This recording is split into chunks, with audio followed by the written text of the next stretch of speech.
second week of spring this time a year ago, you sent out some pretty heady warning signals about what could come if the group did not become more consistent during the spring. How does the pace of continual growth within this group right now compare to that from this time a year ago? Well, I'd have to sit down and think about, where we are now and where we were last year. I think, my experience over the years is, spring practices seem to replicate themselves. It's a short period of time, and the days come and go very, very quickly. And seemingly what you try to implement in your spring practices seem to get somewhat similar results year in and year out. Maybe not on the exact days, but somewhere in there. Boil all the water out of that, and we're more than halfway through with spring practice. I have or I say more than, one practice. We've had 8 practices, 8 out of virtually 15. I have some of the same concerns, which it's interesting you asked, because I addressed our team yesterday. We've had 2 significant scrimmages in the last week, very brief, but nevertheless significant. On one of them, we were more consistent and more prolific. I don't take that the wrong way. We were better offensively than we were on the defensive side of the football. And yesterday, it was just the other way around. We were far better defensively than we were offensively. And my concerns there, number one, center around being consistent week in and week out, day in and day out, and just repetition after repetition.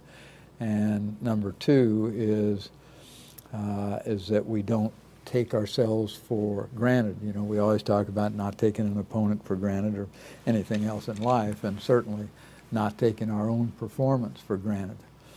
And I think sometimes that happens. You have a good practice, and then you turn around and you don't have a good practice. You have bad practice. So that makes it up and down like that, and you can't be successful that way. Not as successful as you'd like anyway. So I'm sure that fits somewhere in a year ago's comments, but it's that's where we are right now anyway. For the first time in about a decade, you return the exact same coaching staff. How much rarer is that becoming in this climate of college football, and how does that continuity and familiarity maybe impact the execution and progression of your players? Well, I think it's something you have to be cautious about taking that for granted. Just the fact that you have the same people in place.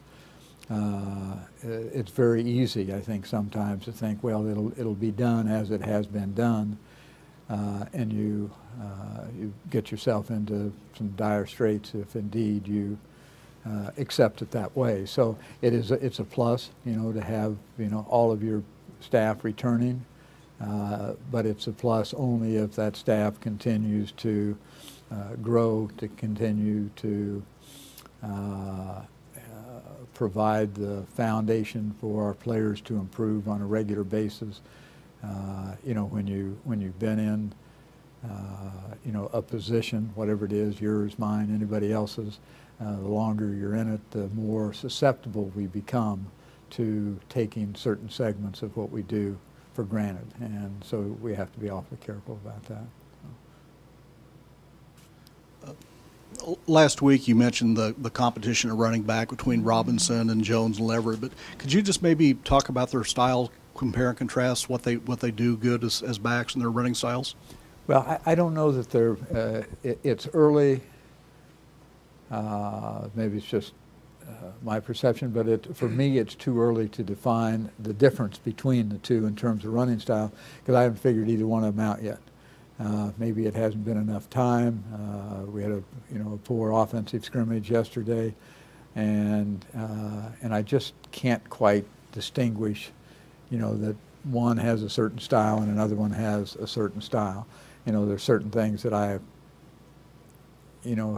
maybe have some insight to, but I'm not altogether certain about it. I'd like, both of them I think are beginning to become more aggressive runners. I think both of them have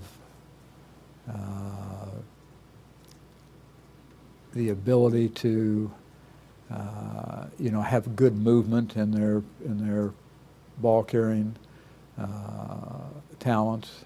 By that I mean, seemingly have the capacity to make people miss, but I haven't seen any of that on a consistent enough basis to know that, that's something that they're going to be proficient at.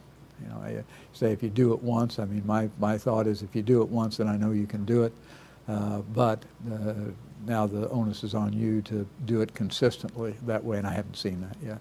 You said both. I mean, you're talking about Robinson and who? Well, I'm talking about Jones and Leverett as the two younger guys. D-Mac has not been on the field enough to really, we have some perceptions of previous work that he has done. He fits in that category about the same way, but just hasn't been on the field as much. Got some things that hold him back. Coach, what have you seen from Jesse Ertz that you like just in his time at K-State? Well, I think, if you put him out there and put some receivers out there and let him throw the ball around, you like what he does.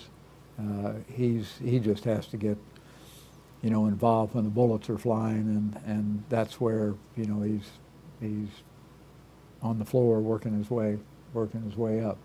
I think he will because he's a bright young guy. But he's got a lot on his plate right now, and it's all new to him, and things happen very, very quickly, and you have to make those decisions, and he hasn't had enough repetition at making the same kinds of decisions over and over and over again, so that it comes to him a little bit quicker. So that, but when you just watch him go out and he'll look good in pregame warm-up, and in time. How long, I don't know. He'll get the other part of it because he's a bright young guy. Is there more of an importance for him to come along now with Daniel not taking snaps at quarterback? Well, it's important for somebody too, yes. A week ago, Coach, you talked about maybe some troubles out at the tackle spot so far. Can you update us on the progression of the offensive line, and how much have you experimented with Cody Whitehair out at tackle instead of guard?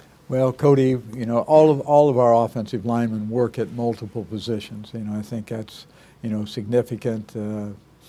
You like to put, in any particular situation, but you take offensive linemen, you want to put the best 5 you've got on the field, and sometimes that means you've got to, if you have a number 2 that has to come in for an injury or whatever the case may be, you got to put him at the place that he can best play. And if that's where somebody else is at that time, then that somebody has to have the flexibility to move in wherever the injury may have taken place. So they all work at, multiple positions. I think, Cody, it just happens to be one of them. He can play inside or outside, either one. Boston can play inside or outside, either one. Right now, I think Luke Hayes is really come along quite well. I think he's doing very, very well right now. He's still in the learning process, but is making headway, and we're feeling good with him.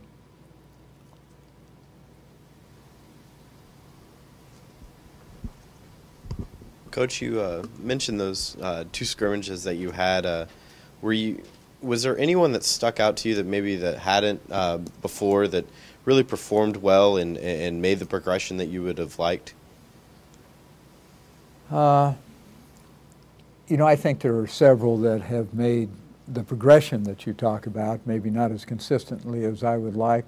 You know, I don't know. I think, you know, Jake is playing well, but he's, you know, he's still got room at the top, so to speak, to develop. But we expected that. I mean, your question is that maybe that we didn't expect. You know, I couldn't put my finger on anybody, and probably more so just because of how I am. You know, I mean, I expect them all to play, you know, extremely well, and if they did, that wouldn't be a surprise to me. So I think, yes, you know, many are, you know, most of them are having, you know, have their days, but it's just the consistency aspect of it that's not where it needs to be. Coach, you talked a little bit about Will Geary last week, the walk-on from Topeka, 6 foot, 290. We know about his strength and wrestling abilities he had. Well, what do you like about Will Geary, and what are maybe his upsides? Well, I think just what you mentioned. I love to have wrestlers in the program. You know, I think it's a great sport. Having watched Dan Gable many years when I was at Iowa and his teams, and it, you know, that coupled with the fact that he's, you know, about this tall, is I think works in his favor, because, you know, wrestlers understand leverage probably more so than anybody that doesn't wrestle, for certain. And football is a game of leverage in most instances, and so I like that aspect of it, because he understands about maintaining leverage on offensive blockers. You mentioned his strength, and that's advantageous for him as well. Probably the thing I like about Will, above and beyond everything, is his willingness and desire to compete as well as he possibly can, as hard as he can, every single instant that he's on the field. When he takes a rep, right, wrong, or indifferent, what you do know about it is it's going to be the best effort that he's got. Coach, two questions on the defensive side of the ball. I guess I'll start up front on the line. We know obviously about Ryan Mueller, but are you seeing some development and maybe some competition at that other end position as opposite of Ryan right now? Well, I think so. You know, Willis is really making headway. Markell, you know, he falls in that consistency pocket. Has the ability. Just have to continue to rep him enough to become consistent about his reaction to a variety of different things that take place. Leighton Dowling, consistency, becoming a major part of what he does as well. But I think it's competitive. I mean, that was the question. Yes, I think it is competitive at you know, at the spot opposite Ryan, but we still have to be able to have enough depth to you know, if Ryan's not on the field. So. And then the other question is at the cornerback position. Last week you talked a little bit about kind of wanting more from some of those guys, and I think we know about Randall, but I'm just wondering kind of what other names are involved kind of in the mix there at the cornerback position. Well, Nate Jackson is one. Corey Jackson is one. The guy that's, you know, that is earning his way is Morgan Burns at one of the corner spots.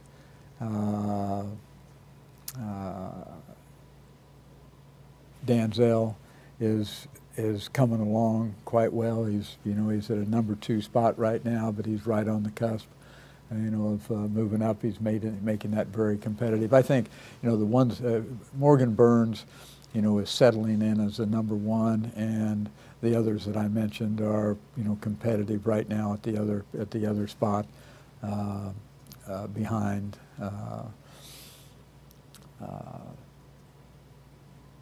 Who else did we mention there?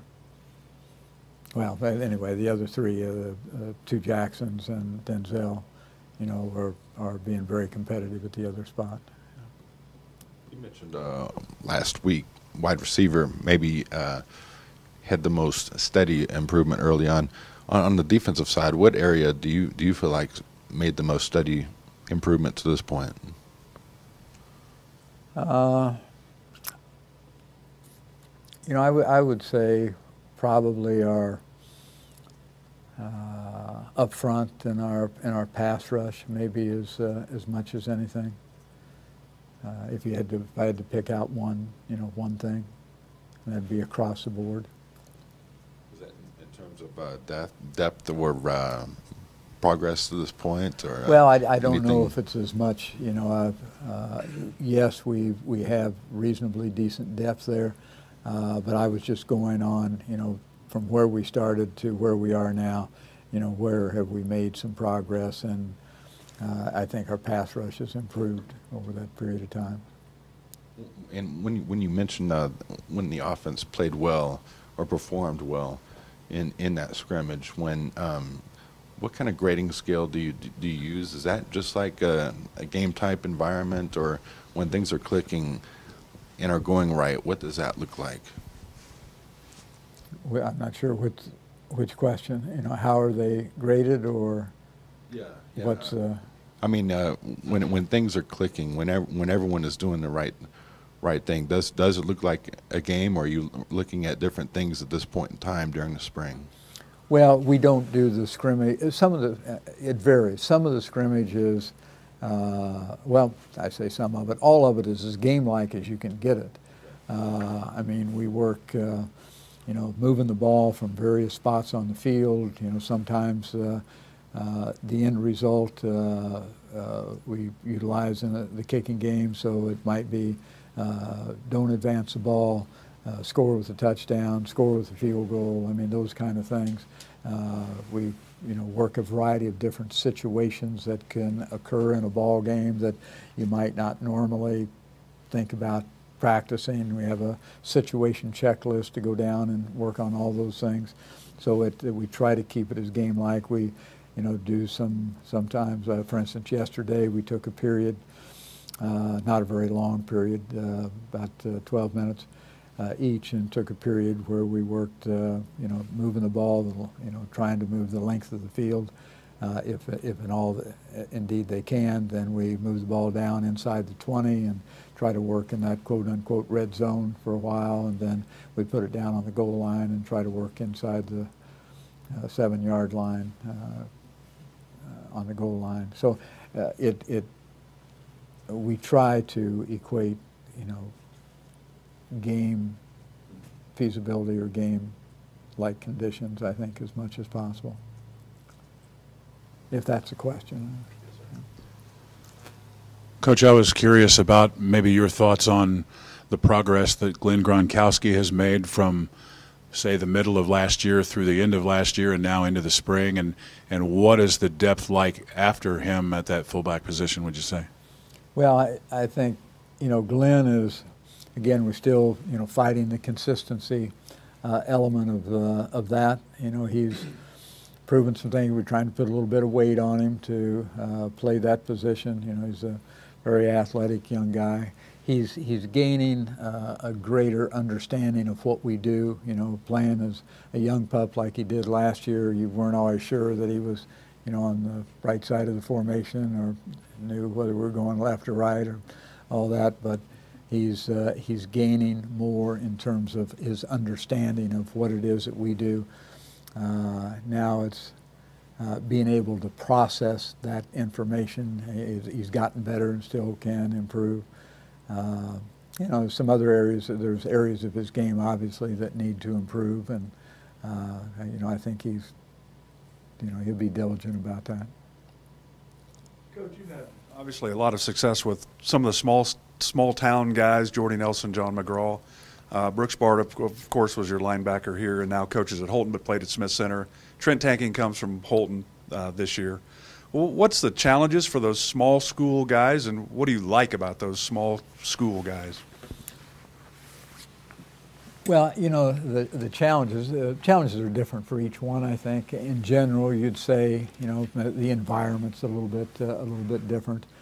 Maybe things are a little bit more demanding, but, Brooks runs a very similar program, and he's demanding of the young people up there, and I think we have a lot of wonderful high school coaches here, and who are that. So I think, there's discipline in those programs. Not that there aren't in others, but it's one thing. you know, they're just young people that have been in communities where you learn how to grow up and and work hard at the same time. I mean, that's just the nature of the Midwest, I guess. And so when they get here, they don't shy away from the hard work element, and I appreciate that, you know, about them as much as anything. They're all here with the idea that they know they have to work to make it, and consequently they do. They work very diligently to do that. They, you know, they appreciate the state. They appreciate the university. They have they have a sense of being here as a privilege, and they honor that, I think, which is a motivational factor for them, I think, over a period of time. So all those are positive traits, I think. They possess the values that, you know, our program is about, for the most part. Coach, before we let you go, can you give us an update on the receiver position and Daniel Sam's progress out there?